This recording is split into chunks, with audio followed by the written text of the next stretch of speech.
Thank you very much. So, first up, everybody, please stand up if you're able and willing. Thank you. So, in a few seconds, when I say go, I want you to look to your sides, and if you're on the edges, look back and front. And if you're willing, shake hands and introduce you to the other person that is next to you, and then sit down again. All right? 1, 2, 3, go. Hey, Jeroen.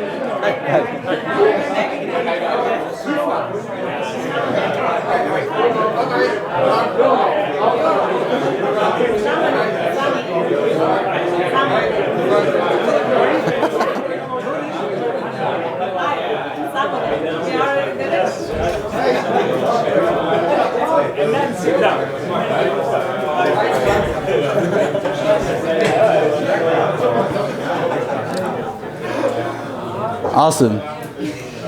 So Meetups, right? It's about learning new people, meeting new people, sharing experiences, and that's what we're going to talk about today. There was an ulterior motive because tomorrow, if you're talking to a colleague or your partner maybe, and they ask, "Oh, this Jeroen guy yesterday, did you learn anything new?" You probably have to say yes because you learned someone else's name. Anyways, this is kind of my motto, dag niets geleerd, dag niet geleefd, which roughly translates to some kind of hyperbole, saying if you haven't learned anything in a day, you haven't lived fully that day. What is the basis for technology projects? There's various different answers to this. Some of them include maybe computers, because without computers, maybe no technology. Maybe it's some form of process, agile, maybe waterfall, if that's your thing. Or maybe people, because without people, why would we do this at all? But today it's going to be learning new things. Today, the basis for technology is our ability to grasp new technology, new libraries, new things that we need to use in our everyday lives. But first, a little bit about me. My name is Jeroen and I'm a busybody, a meddler. In Dutch, I would say a professioneel bemoeial. I tend to get involved in everything in a company where I work. And by the way, I'm also a cook. This is important for later on. Keep that in mind. But I'm mostly a jack of all trades. I like to learn new things. I like to be the vliegende kiep of a team, right? The one that fills in the gaps in a team. And that means that I've been trying to perfect the art of learning in the past maybe 20 or so years. And I want to share today the way I do this, because I think that might be beneficial to others as well. And I've kind of, framework is a little bit of a big word, because too big a word, because it's just the way I formalized the way I think about how I learn, and it's a way for me to share it in a rigorous manner with other people. But it's blurred on purpose because I'm going to get into the details later. First, the caveats. The first one, this talk is purely pragmatic. If you're here for theoretic examples, I suggest move to the back a little bit, drink a beer, and maybe listen with half an ear if you still find any interesting nuggets.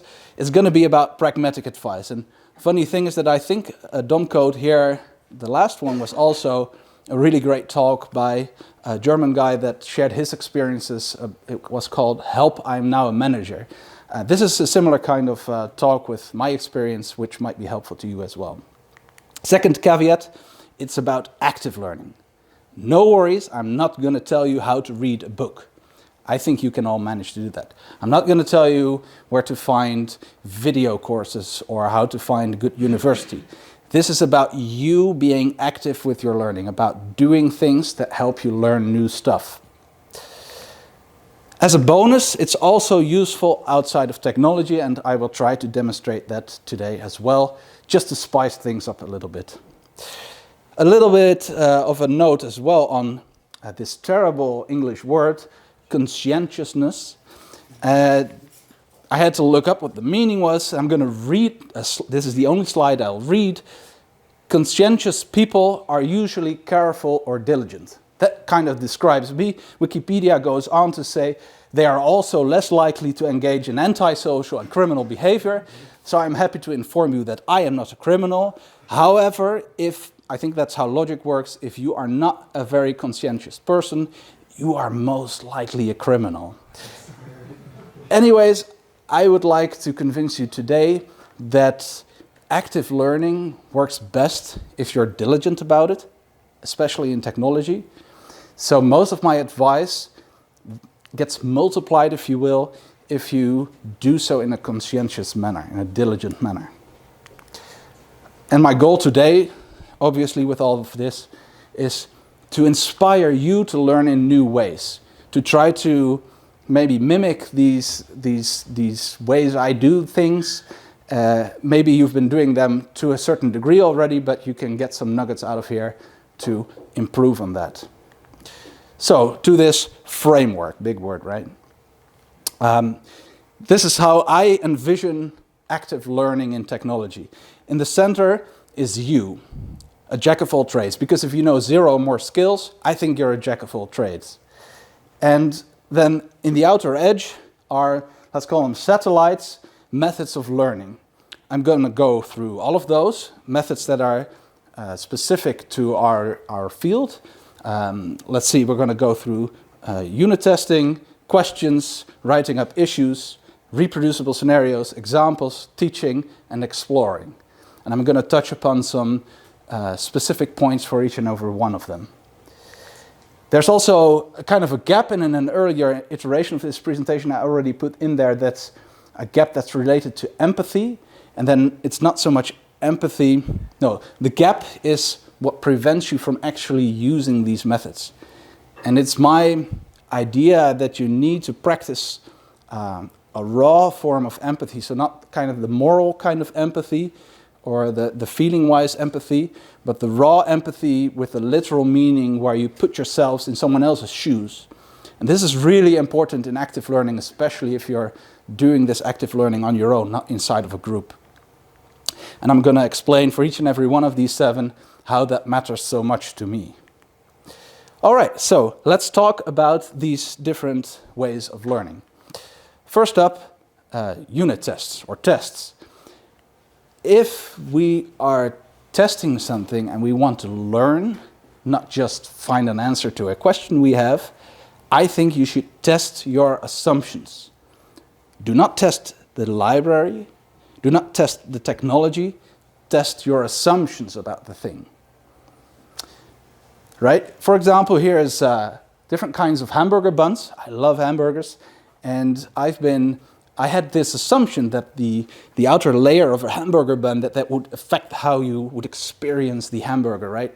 So I tested my assumption by doing a batch of all different things: garlic butter, sesame seeds. I see some people salivating in the audience already. Oregano, and I tested my assumptions instead of just testing how the bread tastes. And along the way, if you do this in a diligent manner, you learn a lot more. So let's put that into code, because that's what we're kind of here for as well. Let me jump into a scenario here. I have JavaScript. Don't be afraid, it's just JavaScript.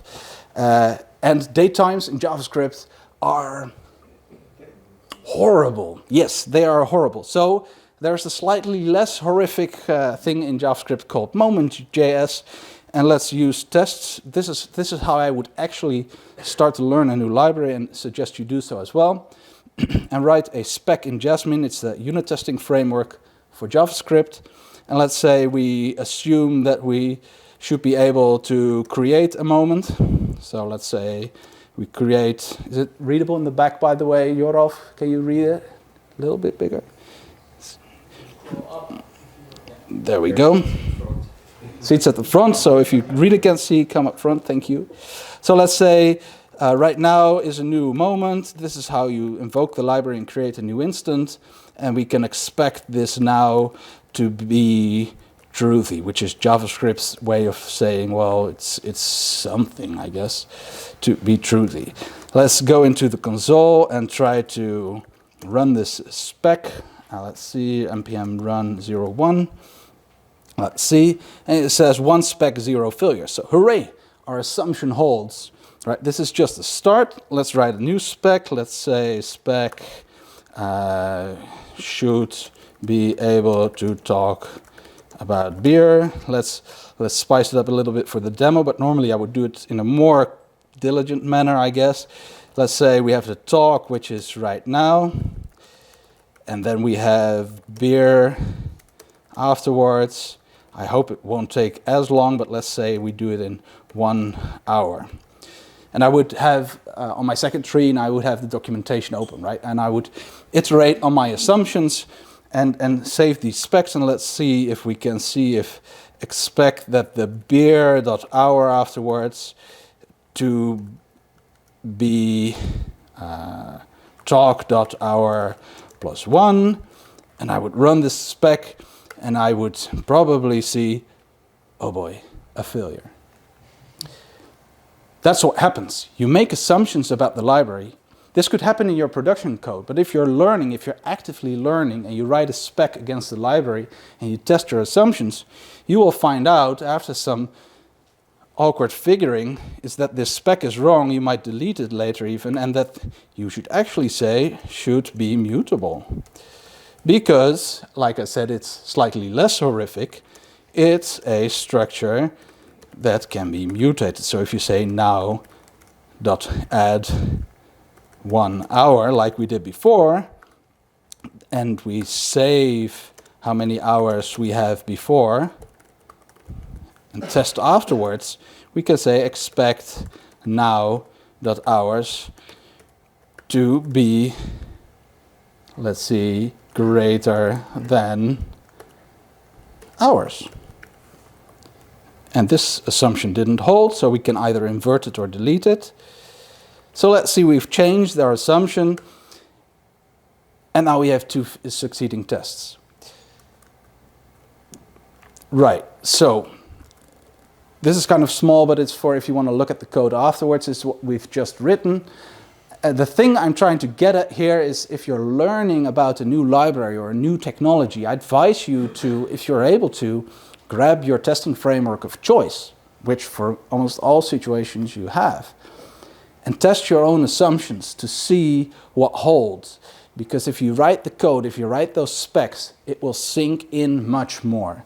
And it takes just a little bit more time at first, but running into a mutability bug in your production environment, I guarantee you is going to be more costly. So how do you bridge this gap? Why is it so important to be empathic towards others? Well, if you're testing your assumptions about someone's library, someone else wrote that library, right? They maybe had a reason to make things mutable, and you can create new assumptions based on that and test those as well.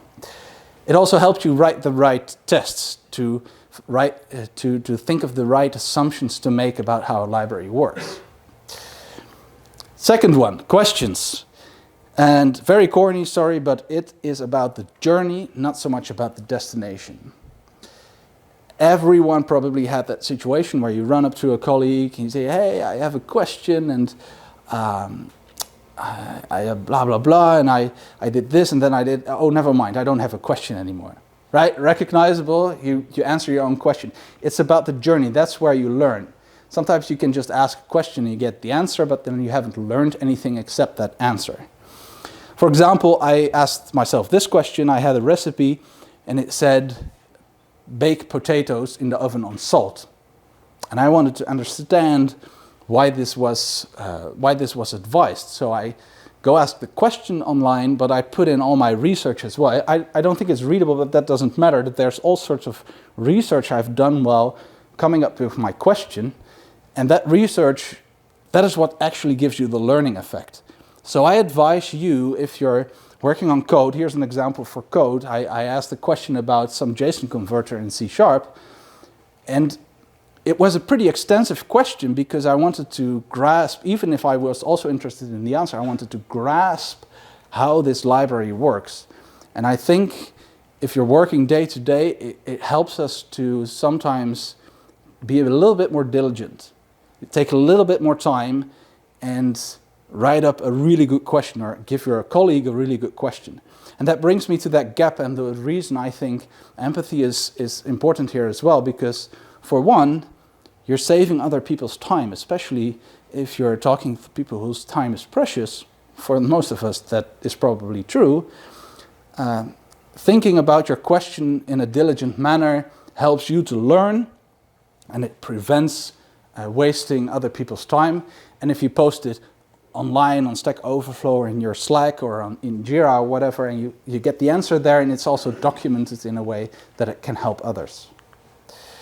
Third one, issues, writing issues on GitHub and so forth. That is kind of the evil twin of asking questions. Because I think most of us are probably guilty, I know I am, of encountering a problem, and then I would say, stupid framework, right? Who has done this before? Stupid framework. There must be a bug in the framework. Must be in the bug. Oh, shit, it was my own silliness. So that's why I say it's the evil twin of asking questions. Think hard and carefully and assume that you have a question before jumping to an issue. But sometimes you have one. Here I had one. It's a, let's see, I was trying to make a palindrome cocktail, and someone gave me the technique to do so. It's really hard because viscosity and density and so forth, and heavier stuff sinks to the bottom, so it's really hard, and someone gave me a technique and it didn't work. So I wrote up an issue for his method and said, well, you suck. No, I didn't say that. Thank you, but it didn't work. And in a diligent manner, I wrote down why it didn't work, and he helped me with the bottom one. It's right here, and it shows the most horrifically tasting Jell-O shot you have ever tasted. It's Jell-O at the bottom, liquid, and then frozen Jell-O at the top. It was a palindrome, mission accomplished. Anyways, I learned a lot along the way because I did so in a very careful manner, and I respected other people's time as well. And the same thing holds for technology. This is a feature request for Angular which was bluntly denied, but that doesn't matter. And I also care less about the fact that it was denied, because when I wrote this, it says, here's my description, here's another question I asked, here's an example of how I want to use it, here's how the solution I would like, some alternatives I considered.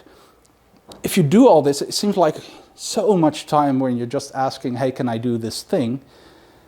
But you learn a lot along the way. So I recommend, if you're at your job and you're writing up an issue against a library, internally or externally, take the time to write down all those little details, because not only does it help others not waste time, but you will also find your own solution along the way, or at least a workaround. So, on to the fourth one, reproducible scenarios. This is kind of there's a logical order to these things. They grow bigger in some form. Reproducible scenarios is where you write down the steps to create context for someone else. Here is putting yourselves in their shoes, and then what do they need to be able to get the same scenario you have, the same issue or the same situation where they can answer your question. Here's an example where I carefully wrote down the reproducible scenario to create limoncello with lemon habanero. And contrary to the previous Jell-O shot, this tasted wonderfully if you like spice a little bit.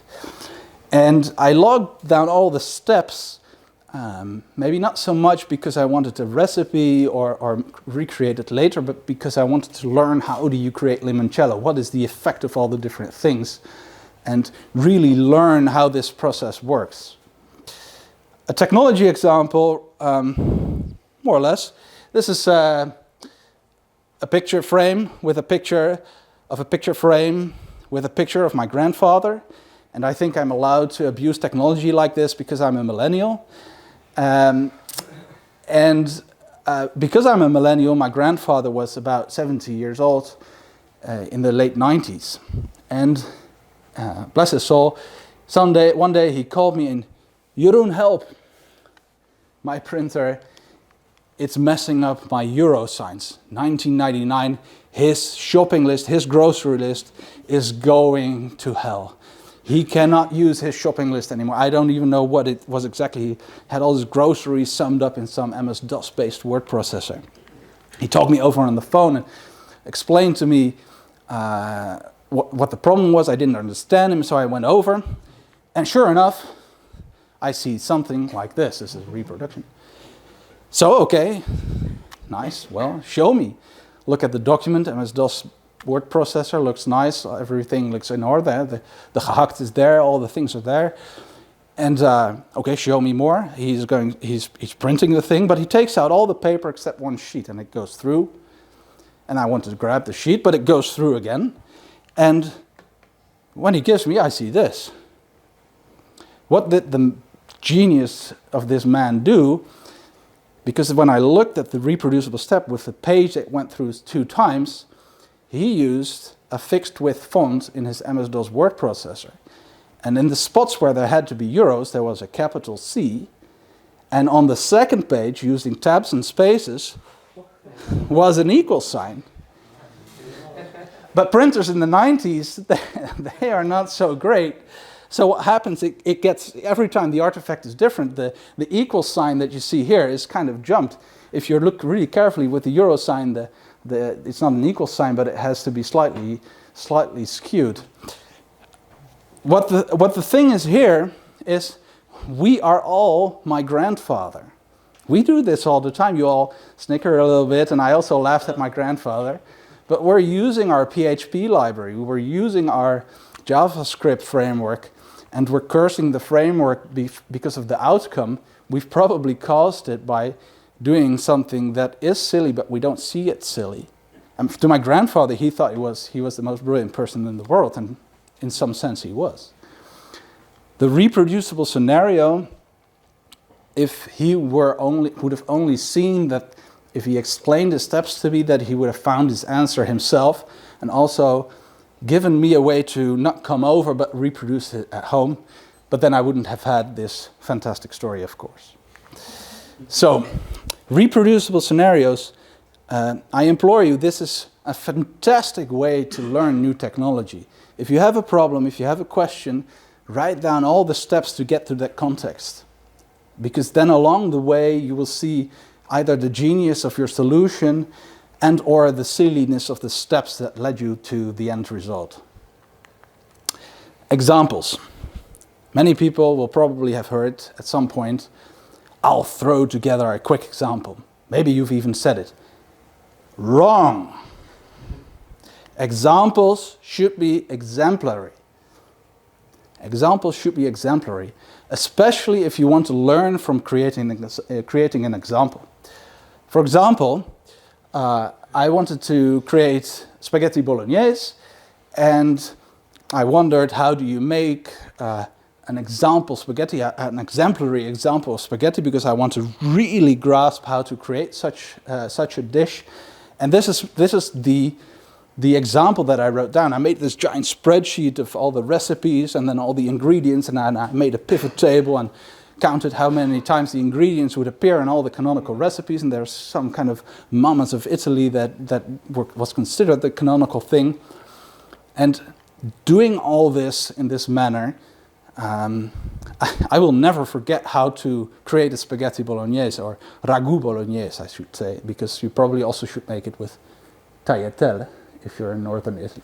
Anyways, it was a great success, and I learned really profoundly how to create ragu bolognese with tagliatelle. Same thing for code. I recommend you take the approach where if you want to create a small example of something, you create a small repository. All my repositories at my account start with sample dash blah blah blah, and I showcase how to use a technology or a library. And it doesn't have to look pretty, right? It has to be exemplary, but in the aspect you're trying to showcase. This is an example where you can test a specific OAuth library. And what I think is that if you do this in this manner, if you create an example and you push yourself to really showcase an entire aspect of a technology or a library, then you really learn the library. And if you just throw together a quick example, skimp over the details, you will probably have to learn it anyways, but then you're learning it because your client calling you about some bug in production. So a little code demo, how would I do such a thing? Let's see. Let's go into this second example, index.html. I've prepared some snippets. I'm going to make it one tad smaller. There's seats in the front. And let's insert some beer. Let's see. Let's invoke this. We have 5 examples. This is the index file, beer, hooray, Brugse zot. And let's say on my other screen I have opened the CSS spec for filters. Filters has been standardized to my amazement. And when I found that out, I wanted to throw together a quick example. And then I thought, no, wait, Jeroen. Examples have to be exemplary. So what I did was, I started experimenting a little bit, saying filter, let's say you rotate 120 degrees. You start exploring slightly. Let's see, refresh this, green beer. Let's try another one for the second beer. And I'm already thinking about, I'm going to share this example, so you can see where this is going, right? With multiple beers and multiple ways to use the filter. Let's go for filter, blur. Let's have 1 beer. Not much is happening yet. Let's have maybe 2 beers. Yeah, let's have 25 beers. All right, great example, right? And I'm not going to do that all right now, but in the end, what I would finally end up with is a whole bunch of examples. And when this is for me is almost finished, I would probably add something. Oh, let's use this snippet start to add links to the documentation that I found and just put a header in. And it's not some fancy new website. But this I can just throw online. I can give it to my colleagues. I can show it to you, to others, and you can see all the various effects. And the thing is, you can use it, but because I went through all of them and took it as a checklist, the spec, maybe not going through it in every detail, but going through it at least to some degree, you more profoundly learn how this technology works. And this is CSS, but you can do that with your PHP thing, with your C#, with your Java, your Kotlin, whatever. But make an example where you go through one aspect and showcase all of it. That forces you to learn it in a more profound manner. So for later on, here's the same code again.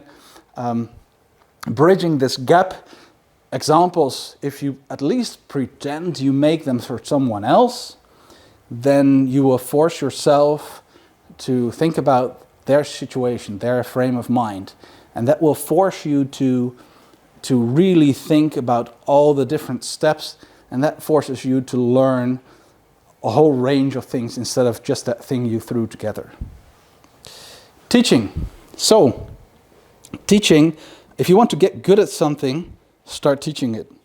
If you take nothing away from tonight except this, then I'm a happy man.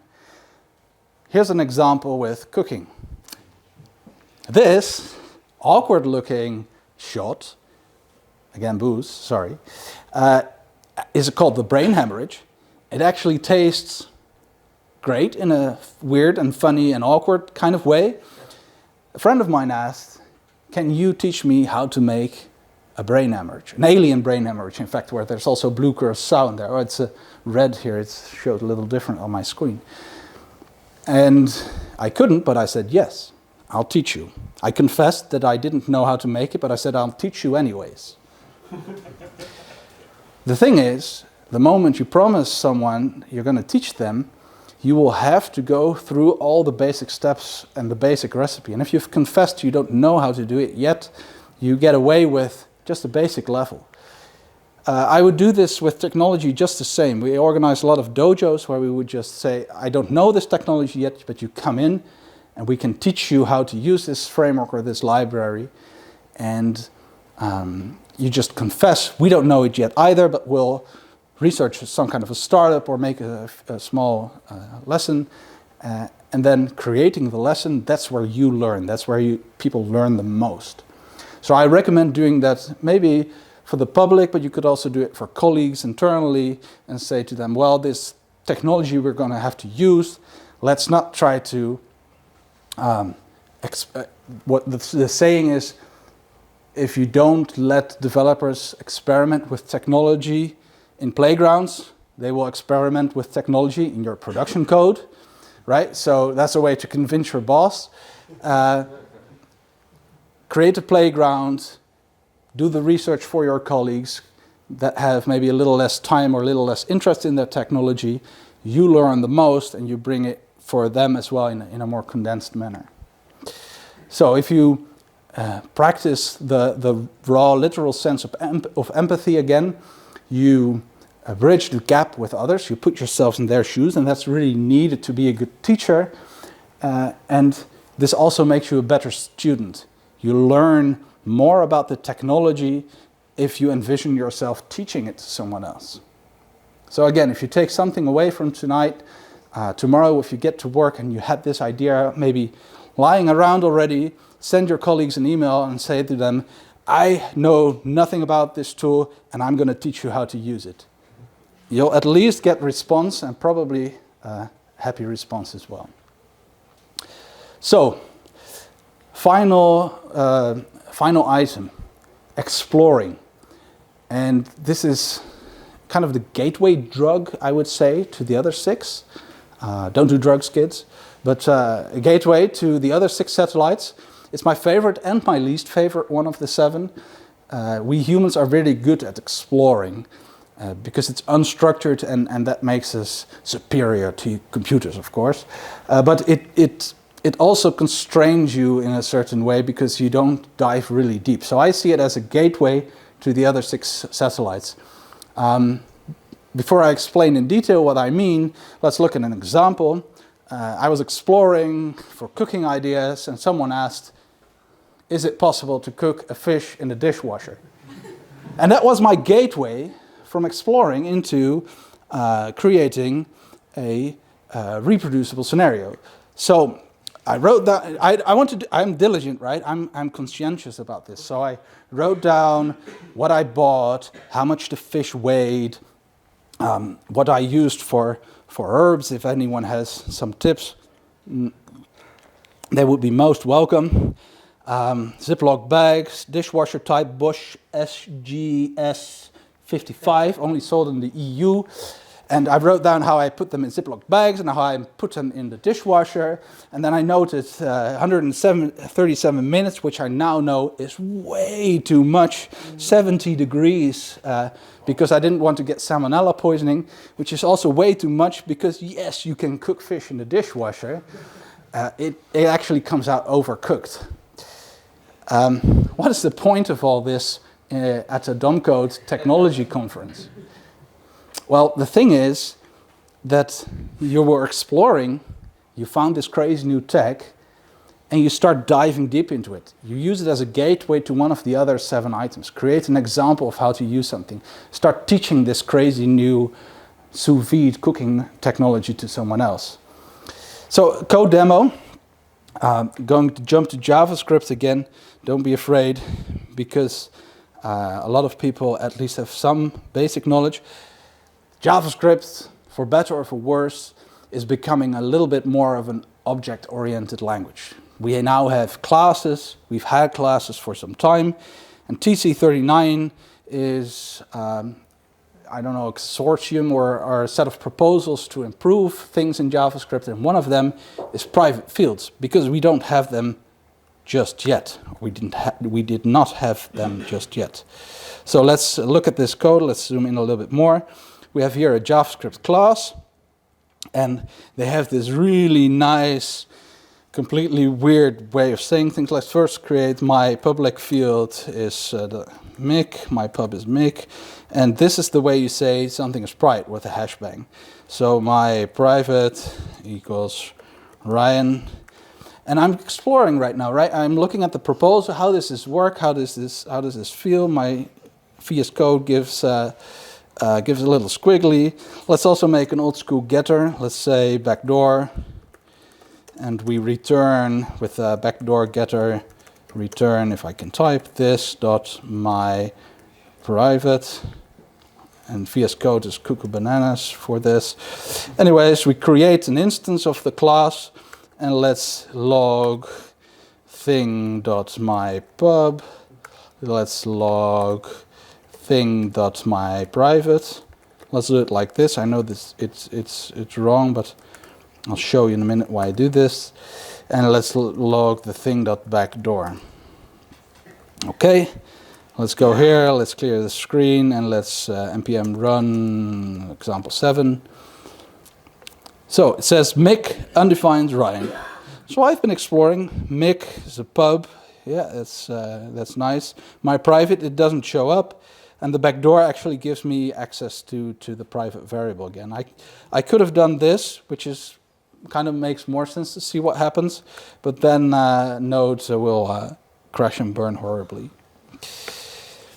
This is the point where I think exploring new technology has a useful stopping point, or maybe not a stopping point, but a checkpoint, where you can branch off and say, well, this is cool, I'm going to share that in my Slack. Let me create an exemplary example for my colleagues. And I cheated a little bit because I was exploring in a rather rigorous manner because I want not to lose you entirely in my talk. But I think this can turn into an exemplary example. For example, this backdoor thing shows you that you can access it in any ways. This old one shows you that you cannot cheat. You could also do maybe something, if you want to make the example exemplary, something like log object.keys of the thing. And you should probably see that, only my pub is exposed. What I'm getting at is, if you're exploring new code, new technology, it is kind of an easy thing to keep exploring and keep it superficial. I recommend you use it as a gateway to the other 6 items. So that's the code we just saw. Bridge the gap, don't explore your own comfort zone. So if we're exploring, I'm going to explore, right? I'm going to explore right here, but if I want to know what's going on at local level, I probably have to explore in other places and talk to the people here to really grasp and learn what they're doing right here. Okay, so those were 7 ways that I know that I practice learning, the way I try to be a jack of all trades, the way I try to introduce technology to my colleagues and my friends. What have we seen? We have seen testing your own assumptions. We have seen asking questions and learning from the journey, not just getting an answer. Writing up the evil twin of questions, issues, and being diligent so that you find your own workarounds and that you learn how the issue why it is an issue for you. Reproducible scenarios where the steps probably enlighten you about your genius or your silliness. We have exemplary examples, which is a perfect way to force yourself to go through all the things that you need to learn. Teaching, which is maybe one of the most scary ones, but it's also the broadest and most impactful one. And finally, if you don't want to do any of those just yet, or you don't know what to learn, you have to explore until you find something you want to dive deep in. Be empathic. Think about other people in technology, how they wrote libraries, wrote technology, how they can help you, and what their context is when you're trying to explain an issue or a question, because then along the way you will learn. And do so. If you're not conscientious, try to be a little bit more, or if you are conscientious and diligent, really put that to your advantage, because then these active learning strategies will work much better. So, before I finalize, let me leave you with one very important final thought. If I were you, and I would be working for myself, for a boss, for a client, I would not ask for permission to pee. I would not ask for permission for coffee breaks. I would not ask for permission to write unit tests or secure and accessible code.